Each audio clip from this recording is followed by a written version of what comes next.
Good afternoon, and welcome to the lead series, The Great Resignation or The Great Realization, a program partnership between Early Matters Greater Austin and the Austin Young Chamber. My name is Crystal Palomino, and I have the pleasure of moderating today's panel. By day, I am a full-time working parent for University Federal Credit Union. I also serve on the board of directors for the Austin Young Chamber, and I serve on the steering committee for Early Matters Greater Austin. So two organizations that I love and that I'm passionate about.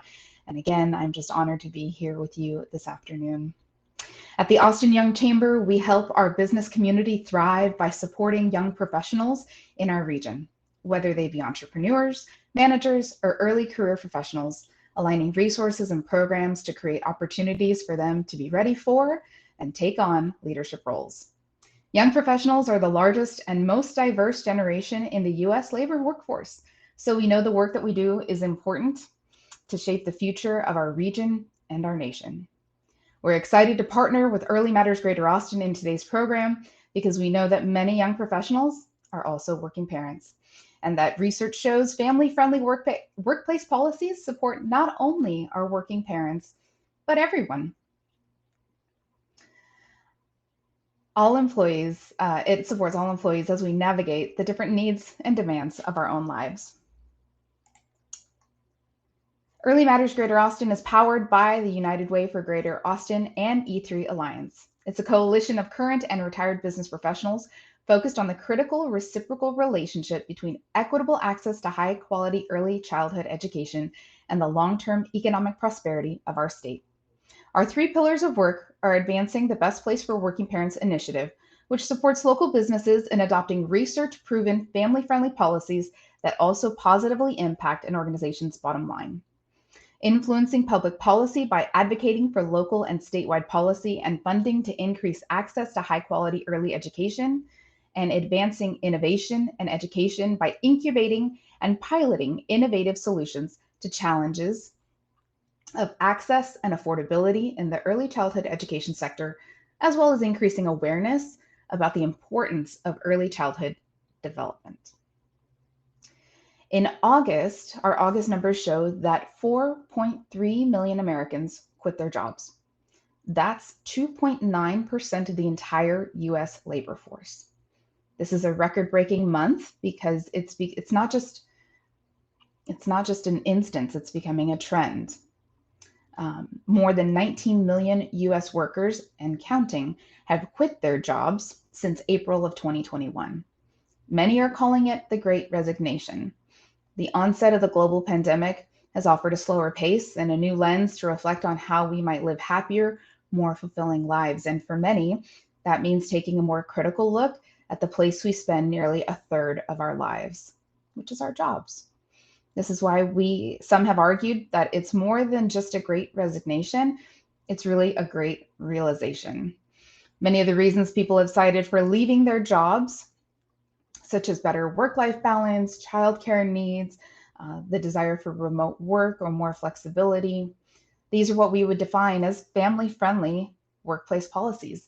Yes, they're incredibly helpful to people with children, but many impact everyone. And they're research backed to show that implementing them not only has benefits to the employee's well-being, but also the business's bottom line.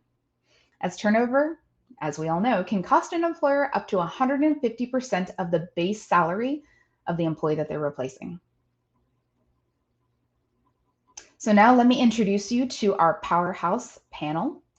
To start off, we have Arielle Sadler, who is a senior technical writer and trainer at Texas Mutual Insurance Company, where her duties include educating hundreds of adjusters, policyholders, and agents across the state of Texas. Arielle sits on the Emerging Leaders Executive Committee for United Way, serves as the chair for the 2022 Lead Summit for the Austin Young Chamber, and serves on the board for Bookspring. Additionally, she leads the Volunteer Engagement Committee for Texas Mutual employees and volunteers with the Central Texas Food Bank. Originally from Houston, Arielle lives in Austin with her daughter, Rowan Charlotte, and her husband, Chris. Welcome, Arielle. Next, we have Ashley Wayne Scott. Ashley is committed to making waves as a female business owner in a male-dominated industry. She was born and raised in Austin, Texas, and can be found frolicking around Town Lake and taking in the city's music scene. Ashley received a degree in entrepreneurship from St. Edward's University, and her extensive background in event planning helped her blossom into the businesswoman that she is today. Ashley was named the 2018 Entrepreneur of the Year from St. Edward's University, was deemed Woman to Watch by Austin Woman magazine, and received the Excellence in Opportunity Award from the City of Austin. Welcome, Ashley. Last but certainly not least, we have Nhat Ho as the president of Civilitude Engineers and Planners. He's been instrumental in elevating the firm from its humble beginning. Oh, I'm sorry, guys. We have Iron Man joining us today. Welcome, Iron Man. Nhat has been instrumental in elevating the firm from its humble beginning in 2010 to one of the fastest growing companies in Central Texas. He is on the City of Austin's Water Wastewater Commission, Joint Sustainability Committee, and on the boards for UMLAF, RECA, and the Long Center. In 2019, Nhat, his wife Tram, and their 2 children were featured as Net Zero Heroes by the city's Sustainability Office for their commitment and advocacy to reduce carbon footprint. Thank you all so much for joining us today. To my audience members, if you have questions for our panelists, go ahead and add them to the Q&A tool that's here on the platform. And if we can, we'll build them in through the discussion. And if not, we'll have time at the end to go through those questions. All right, so jumping right into question 1, let's lay some groundwork for each of you and your background. So each of your businesses represented today have earned a Best Place for Working Parents designation. So tell us a little bit about your background and why a family-friendly workplace practice or practices are important to you. So Ariel, I'm going to start with you, if you don't mind. All right. Hi, everybody. I am really happy to be here today. As Crystal mentioned, I am a mom, so I have a 16-month-old. First and foremost, that's why family-friendly workplace practices are important to me. But I am also a community-minded individual. I'm a college grad with student loan debt. I at one point had a pet. So all of those little things kind of add up. Working for an employer whose values also align with mine makes me feel supported. And I also know that employees, and myself included, feel more supported when their workplace is family friendly because our personal and professional lives don't exist in silos. Especially now, it's just extremely difficult to balance work and family life. You're absolutely right. I think last year the pandemic just smushed our personal, that's a technical word, smushed, right? As a technical writer, you know that our personal and our professional lives together, and there was this like incredible blur. And so I think that's what's brought these types of policies to the forefront. How about you, Ashley? Why are these types of policies important to you as an entrepreneur? When I initially started my business, I cannot say they were at the forefront of my mind. It really wasn't my focus. It was mainly just basic needs as far as survival. And as I've grown into the leader that I'd like to see myself today, I've realized, especially over the last couple years, as I start to get into family planning for myself, how that shifted not just the culture I wanted for my company, but also the values. As Ariel said earlier, we realized in the last couple years how much your personal life shapes who you are at work, right?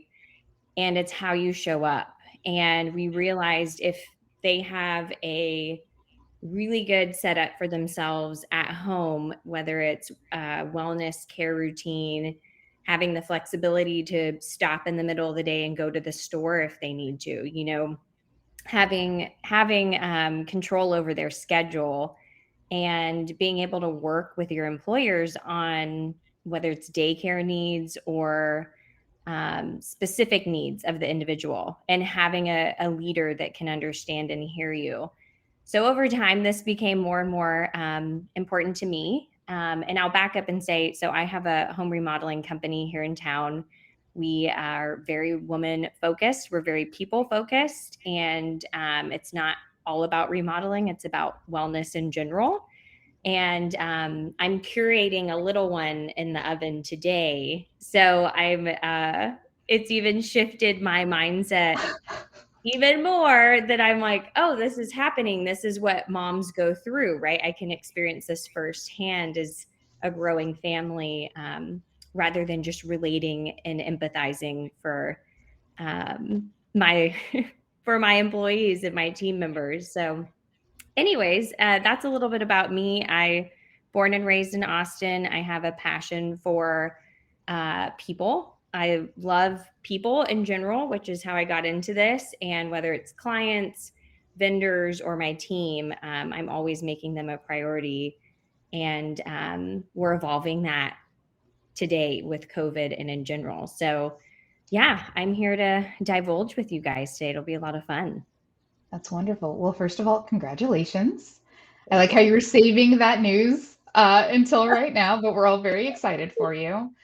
And I can really appreciate how you started off just wanting to evolve it for your people, for your team, right? Because you talked about loving people, and that's really what this is about: loving on your people, right? And recognizing them as a whole person. When you can provide for them as a whole person, then they are equipped to take care of their team members, right? Their colleagues, as well as taking care of the client, the member, the customer, depending on your industry. Thanks, Ashley. How about you, Nat? Why are these things important to you? Why are these concepts important? Well, like Ashley, I've had the privilege of being an employers. So my name is Nhat. I'm president of Civilitude. We're an engineering and planning company, about 30 people or so. And then we all, within the group of companies that I operate, there are Capital A Housing, which do affordable housing.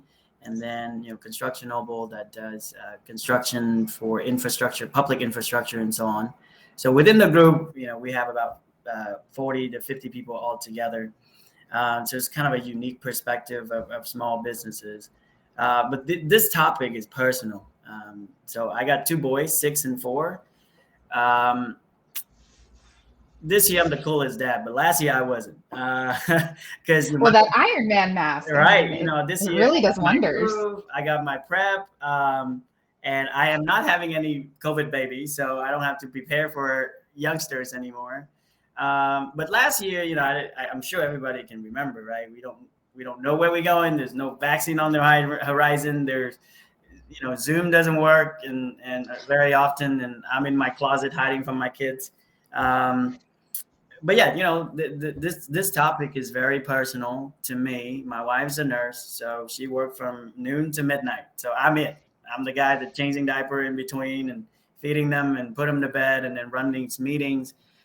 So it's not, to me, just about the conversation of how to make the workplace more accommodating for our team, but this is how I can make my life work. Otherwise, I'll be the first one to show up late.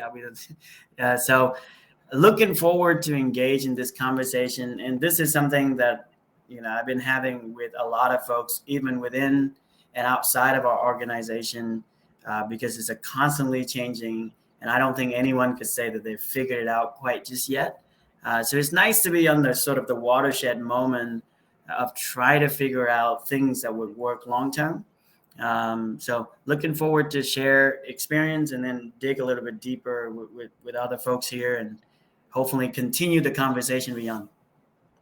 Yeah. Thanks so much, Nat. You're right. This is absolutely an evolving set of circumstances, right? And I love how you put it. This is a watershed moment. Yeah, I couldn't have phrased it any better. All right. Well, Ariel, what family-friendly practices has Texas Mutual implemented that have the greatest impact on you and others in your company? Yeah, sure. So we are a workers' comp insurance carrier. So making sure that other people, Texas workers in particular, can get back to work after they've sometimes had a life-changing injury, or at least just get back to their pre-injury life, is really important to us.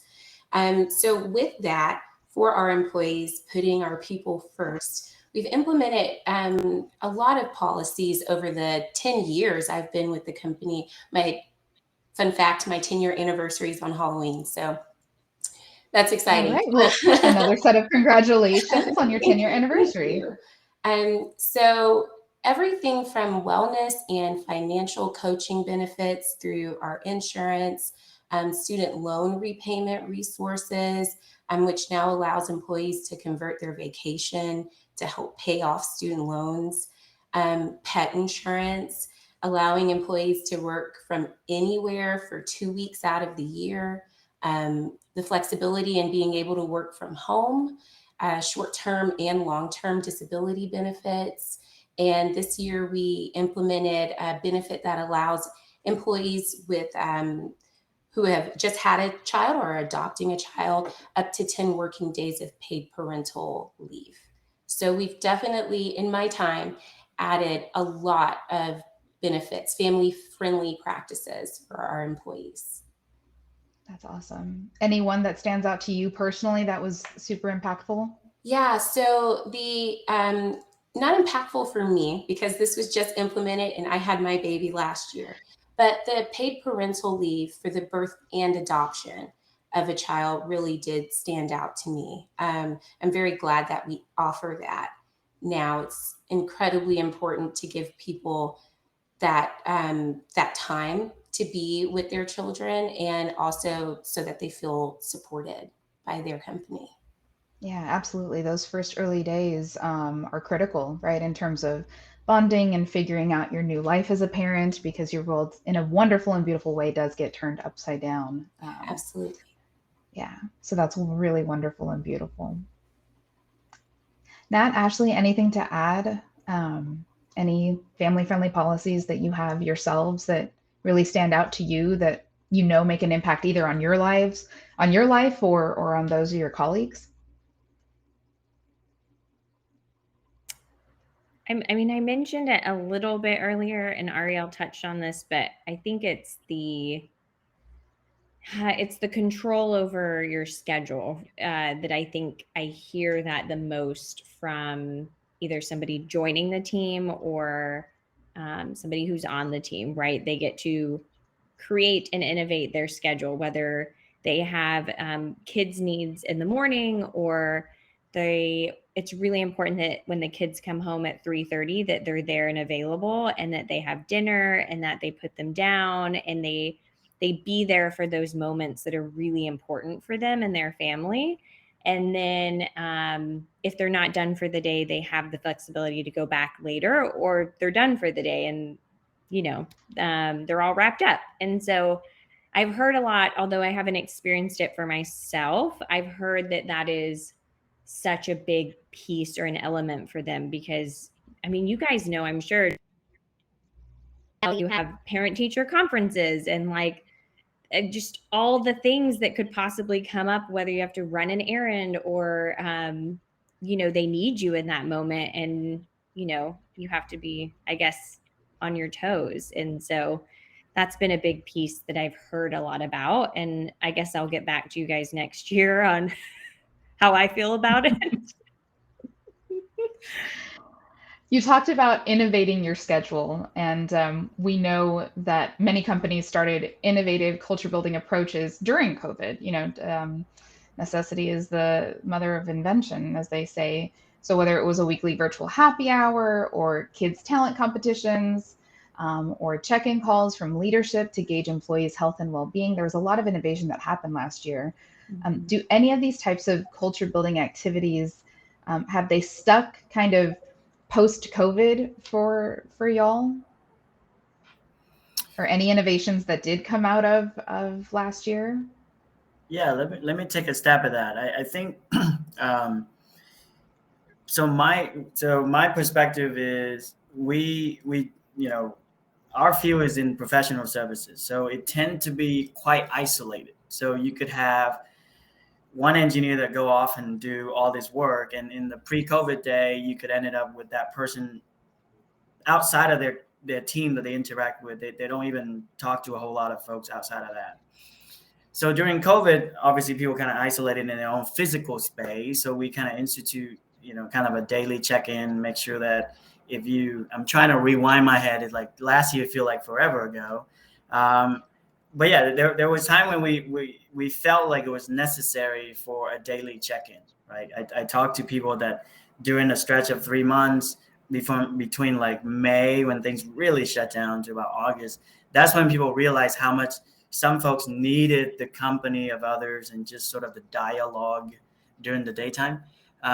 So I think last year, I think, is when we realized that the sort of the happy hour and the long, like, every quarter meeting is nice, but it's a lot healthier to have like a daily check-in. Is like, are you good?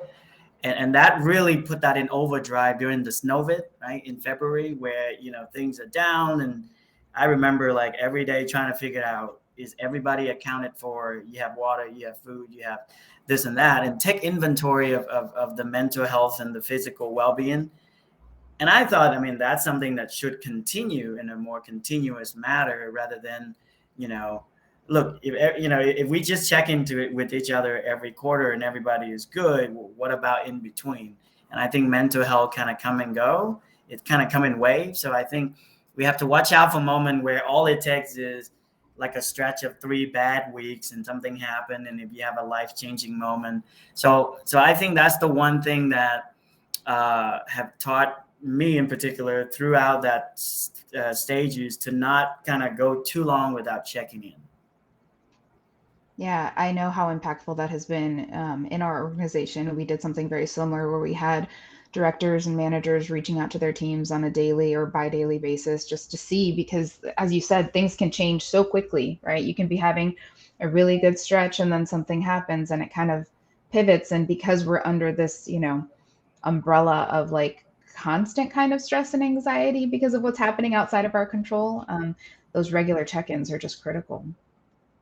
And I can add a smidge that we started Please. doing team checks on Thursdays for leadership, where we would randomly text, health and wellness check. How you guys doing? Just individual, it takes 5 minutes to text a few members of your team and check in outside of, the sales meeting, or we do every other week one-on-ones for an hour that are like kind of coaching calls, and then like quarterly calls. So it just feels a little less formal and just like, hey, want to send some emojis and laugh and check in, and maybe we don't laugh, maybe you vent, I don't know. But yeah, Nat, that's a good point as far as virtual. Being virtual, we switched to being fully virtual, and it's just a strange adjustment when you aren't talking or around people all day. Yeah. And some people are going to be super open, right? And other people need you to open that door, right? Need you to proactively reach out and say, how are you doing? So I love that you guys are doing that, and that has stuck as a best practice going forward. Ariel, anything to add? Yeah, for sure. So I'm a trainer, and part of my job pre-COVID was to travel to all of our offices all over Texas. So it created a very rigid structure, where we had to set up this room and then this other room, and then make sure we did, X, Y, Z to make all this stuff happen, not to mention all of the travel in between there. And being virtual has really allowed us to connect with each other in a way that we weren't doing before. It's allowed us to reach out to each other more easily. We've all gotten really comfortable with, if I'm in Austin, I can reach out to somebody in Lubbock, and vice versa. And so I think that kind of shared community, where it's not, I just sit in my office, I only know the people that work around me. I get to expand my knowledge of my company, and I also get to feel part of a culture or a community, because everything is virtual. Yeah, absolutely. A lot of barriers were removed in being able to do work virtually, right? So that kind of aligns with flexibility and the ability to work from home or work from anywhere. Those were obviously large trends in response to what happened last year. So, to what extent are you still seeing these policies extended today, and how do you see them being handled in the future? I think, Ariel, you mentioned that at Texas Mutual, there's part of the policy is that you can work from anywhere 2 weeks out of the year. So if you want to go back home and have dinner with your parents every night after, working online. That's an option, right? Which is awesome. Any other flexibility or remote work policies that you see kind of sticking around, or how are you handling that? Is it different going forward than what it's been in the past?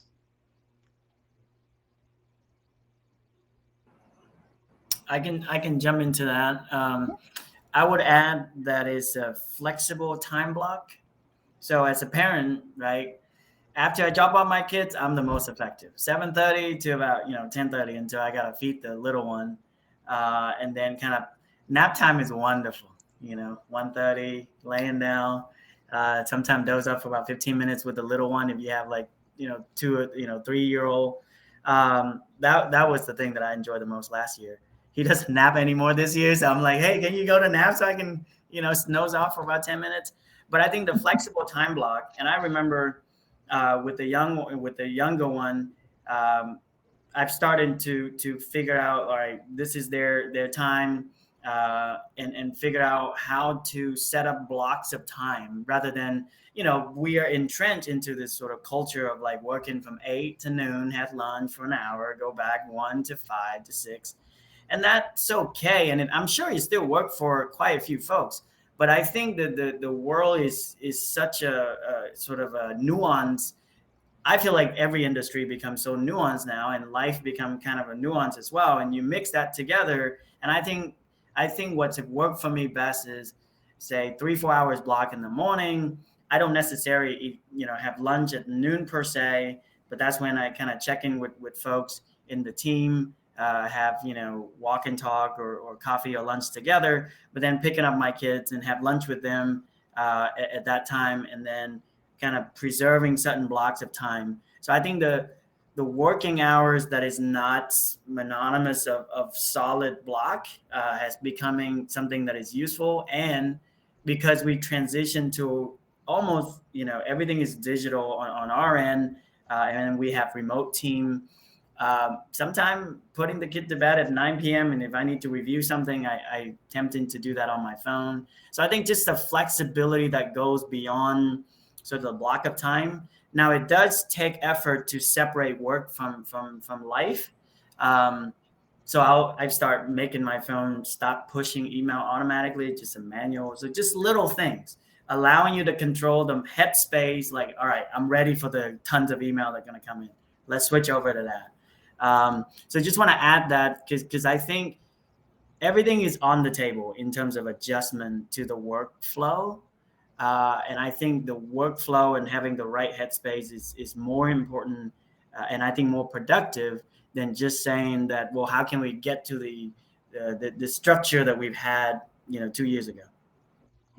I'm so glad you brought that up, Nat, because that's something that I think some employers are seeing, where there is still that blurred, line between personal and professional, and people, it's like that flexibility has given folks permission to multitask, and that's actually not what employers are asking folks to do with that flexibility. We're saying it's okay, clock out, step away, do what you need to do with your family. And then if you need to, like Ashley was mentioning, if you need to log back on, to get a couple more tasks done after the kids go to bed, or, after you've done your home duties, whatever that looks like, do that.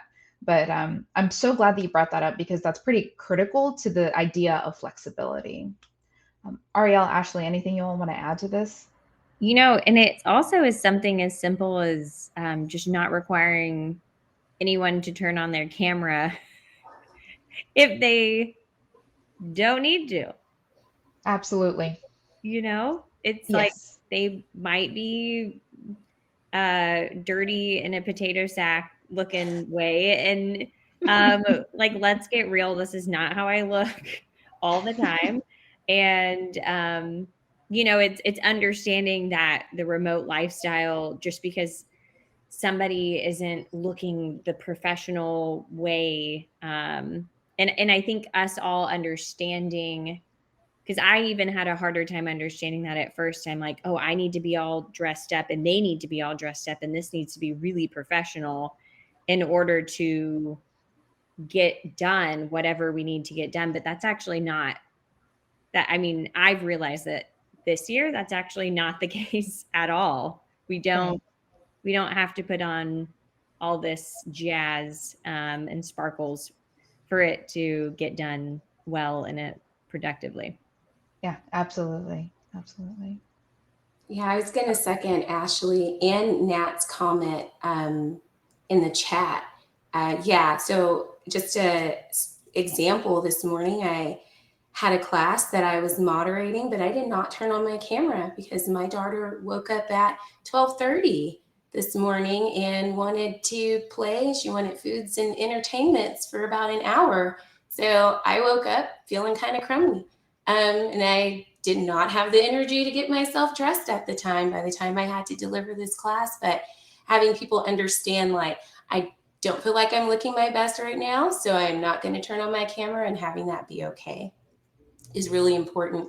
And Nat's comment about, yes, I may have sent you an email at midnight, or 10 p.m., but I don't expect you to respond to me. It's not that I'm telling you, you need to send me a response right now. It's just when it occurred to me or when I'm working, because this is the time that I have.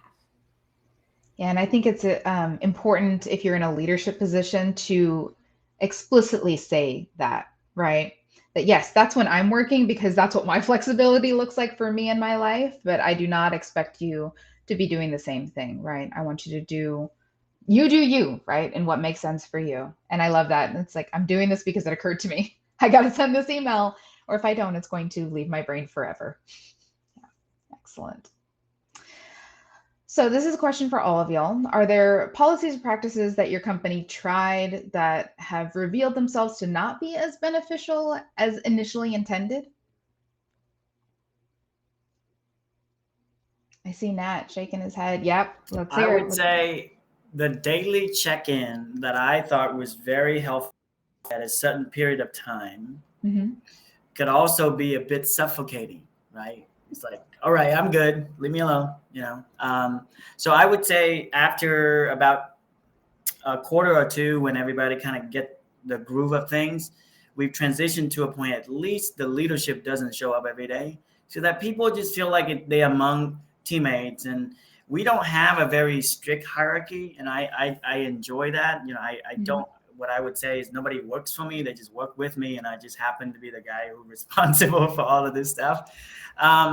But I think it's important that people don't feel like their boss is showing up every day. And so we've started phasing out leadership checking in so that they are among friends and coworkers and comfortable with saying that, look, I didn't get to this yesterday. What can we do about this to kind of slip it, prevent things from slipping? And so I think we kind of back in the groove now where, I personally only check in, Monday and Thursday, just to make sure that we don't go into the weekend with things that are just piling up onto Monday, because that's sort of a big, great stress, inducer.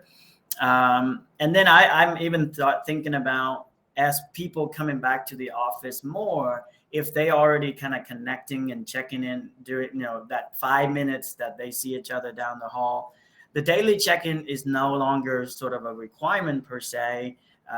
Just whoever that's still kind of more comfortable with that virtual setting, because frankly, it's actually easier to share notes and share stuff virtual.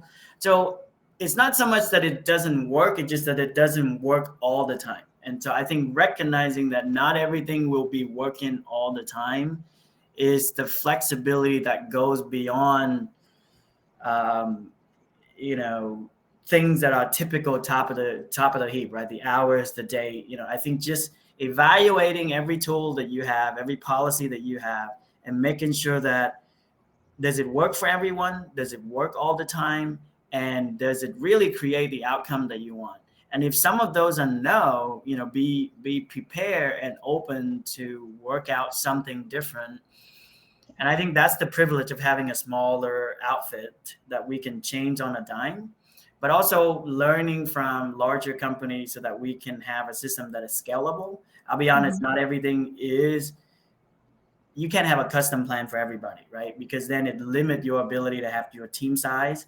And if you're a good company, chances are, with the great resignation, people are going somewhere.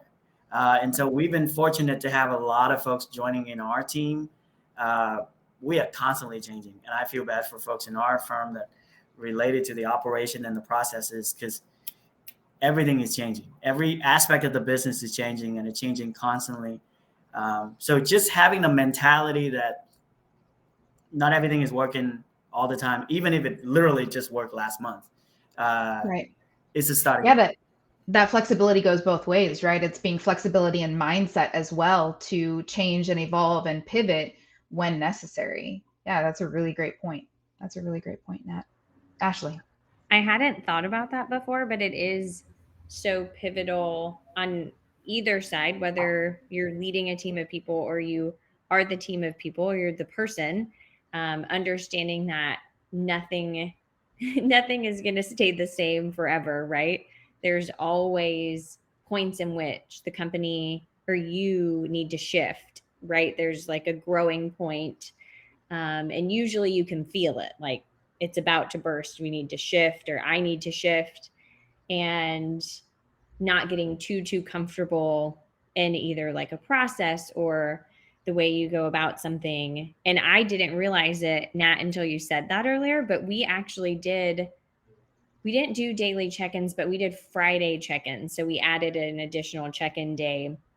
And I remember it worked really well at first because I could grasp everybody's headspace of where they were with COVID. And we all were able to just scream a little together and, but also show that I'm at peace with it. And I also don't know what's coming, and I can make my best decisions with what I got. And I think that just allowed us to grow in the moment together, that it was all every emotion on the chart, whether we're sad or scared or angry or confused, whatever it was. But then it stopped being helpful with, depending on everybody's roles, they had heavier Fridays. So when things picked back up, we just knocked those off the calendar. And even team meetings too. We started realizing team meetings weren't as we didn't need them to be as frequent as we thought. So Sure. I guess it's just like, checking the pulse, seeing. That's exactly the phrase. Yep. That's exactly the phrase that was coming to mind for me, was just keeping a pulse on it, right? Evaluating and then evolving as needed. Yeah. Ariel, anything to add?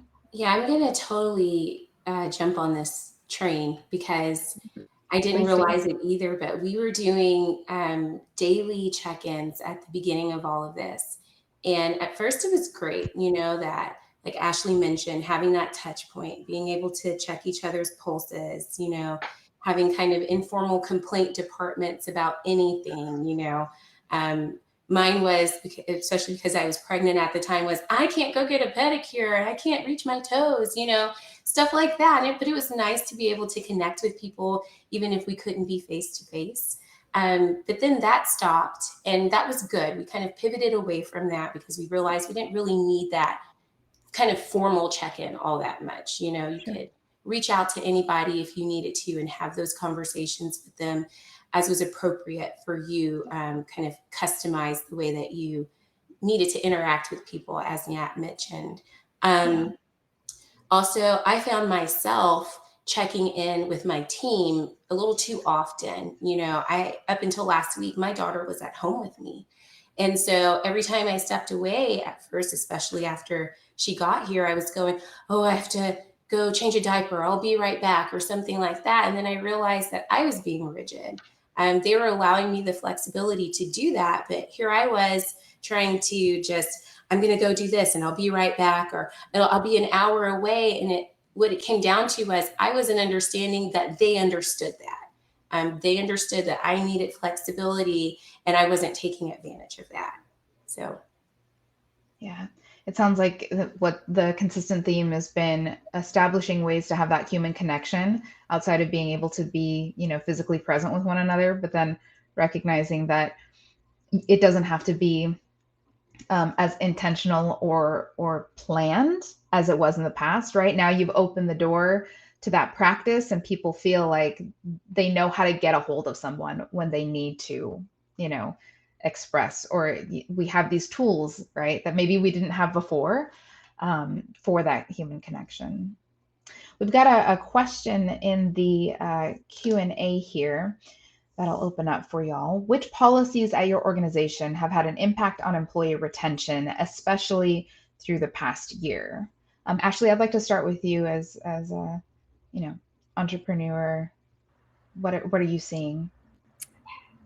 So healthcare is always a big one, and making sure that you're offering plans that are, I mean, they can't be customized to one person, right? But for the general whole, they are as helpful to your team as possible, while also preparing for any future hires. And healthcare is always a big one. PTO, that one never changes. And we actually, I mean, I play my own devil's advocate, where I encourage, when we're renegotiating our team's employment agreements each year, I'm saying, like, you better come to the table and you better be bold and big, because if you come to this table and you don't ask for anything, I'm going to be offended for you. Like, you should be fighting for yourself, I don't know why I went off on that tangent, but I'm thinking about PTO wise and about healthcare. We have retirement accounts set up. People have been taking advantage of those more and more in the recent years. But I still think it's the flexibility, being able to work remote, and the PTO and the healthcare that I see. Mm-hmm. The culture always pulls people in, right? Like, people want to be at work. I want them to want to come to work. I don't want it to be like a chore. Yeah. Like, I like going to the store, but I don't like doing the dishes. So I don't want it to be like doing the dishes. Like, I want to go to the store and have a blast at HEB or Central Market and have way too much fun. Like, that's what I want for them, is to be like, they're walking down the aisle and they think they're doing this, but then they're going to get this, and they're okay with it. And they're excited about going to work. Yes. Because they have that peace of mind that their employer is taking care of them. Yes. I want them to feel that stability and that support, and the tool, in the tools and resources. I don't know if you both have found that, or if you all have found that out, but people coming on board, or when we're onboarding them, they're like, oh my gosh, this process is so, I mean, I'm tooting my own horn. This was not this way. And I'm not saying this is this way for everything, but wow, you guys have a whole process for this, and it's clearly labeled, and that, wow, this is so built out already, and I think people also really enjoy that in their role, if they don't have to fight to do their job every day. Absolutely. Yeah. If I can chime in. Please do. Just want to share a perspective that don't typically get talked about. Is I think it's a spectrum. Everybody handles stress and fatigue kind of differently. So just to answer this particular questions, sometimes retention is not about allowing someone to slow down. It's definitely helped. I've slowed down and I've achieved more. Sometimes it's actually creating opportunity for someone to really speed up, because frankly, there's a lot of folks in our firm. We have what we call a culture of growth, where if I don't want to be your ceiling, right, is what I told myself. Because when I started the firm with my partner, who was my professor at UT, and he kind of had a career and he kind of jumped out on his own. That's the thing that I appreciated. He'd never make it sound like he was the ceiling that I can't pass. And so that has been very critical to my growth. And so during the pandemic, there was a couple of folks within our firm that just say, listen, there's nowhere to go. There's no place to be. I'm all in. And so we had to create the opportunity for someone to go into overdrive if that's what they want. And that has been important in retention, because what I felt like they would have done is they would have just go start their own company. And so we want to make it so that they have all of the benefit of running their own thing and extended their growth as much as possible without the pain and suffering of a small business ownership. I can tell you, I don't want to wish that on anyone who don't want to be or don't know what they got themselves into. So just want to throw that in there. Is some of the thing that is most attractive for us is we did not approaching this problem as a loomy doomy, like, oh, you gotta, that's is the only way to work. And, look, if that's what you need, we all there.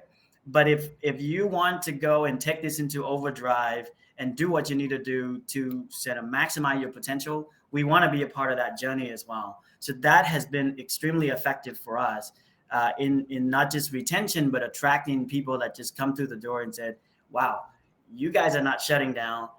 Yes, you accommodate what other folks need to have, but if I want to take this and run with it, you also can facilitate and support. That has been a bit of a game changer for us. I love that, Nhat. Thank you so much. Yeah, you're absolutely right. There were, a subset of people who were like, okay, I'm home. And I don't have anything around me, to distract me or anywhere for me to put this extra time and attention, right? So I'm going to put it into my career, put it into my work and engage deeper, right? And really dive in head first. And I love that. That kind of leads into another question that we have in our Q&A that talked about working from home and working from home during a global pandemic are not the same thing, right? And I know we can all identify with that.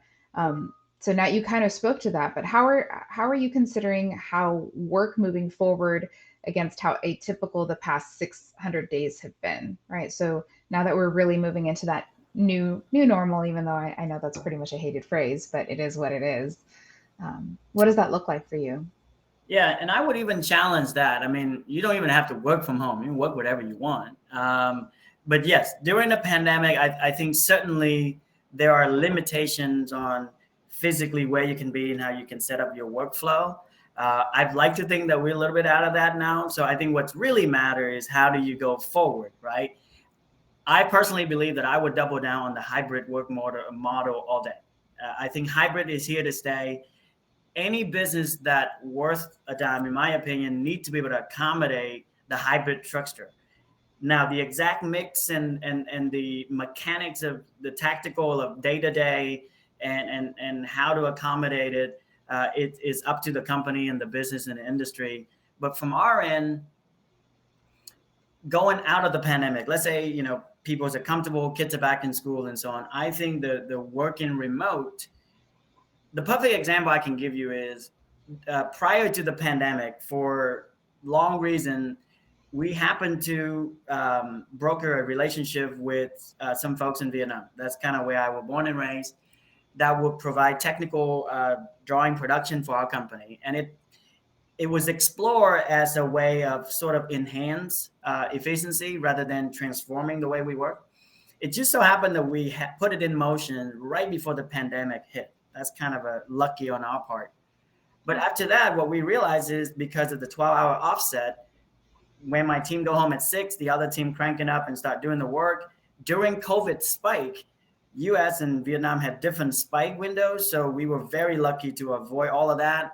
And then coming into the holiday, they have different holidays. So I don't have to worry when I wind down. So we are shutting off our office between Christmas and New Year. Mandatory time off. I don't care if you want to work, go home. But I think that's the part where we are taking some bold step, kind of being proactive on the working hybrid model and kind of take that into overdrive. Some people still struggle with the software and the workflow, and I get that, and I think that's something that we still trying to support. But at the same time, I think recognizing that working remote has its great advantages, it definitely had its own disadvantage, and trying to get ahead of all of those disadvantage and enhance it in a way that I have fewer employees than I would have had if I didn't have those, which to me is critical in enhancing the culture. Because I think anybody who owns small business realize that anything beyond 50 people it's a whole different business.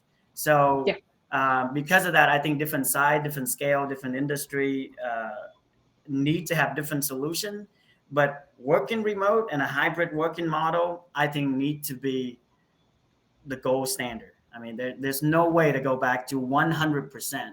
There's no industry where that sort of black and white rigid structure works anymore, even in construction. I mean, there's some amount of paperwork you can do remotely. So I love that. Yeah, absolutely. That hybrid, working in a hybrid environment where you have the option to go in when you need to, right, and be in person and together when you need to, but also recognizing, how much flexibility comes from being able to just literally on some days roll out of bed, log on, and get some stuff done. That's huge. So I agree with you, Nhat. That the remote work goes hand in hand with the flexibility piece of it. Ariel.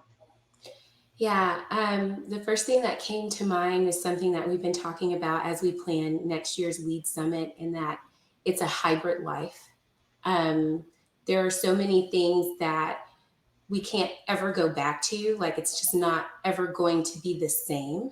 But adapting these new policies as we try to move into, as you mentioned, Crystal, the new normal is hugely important.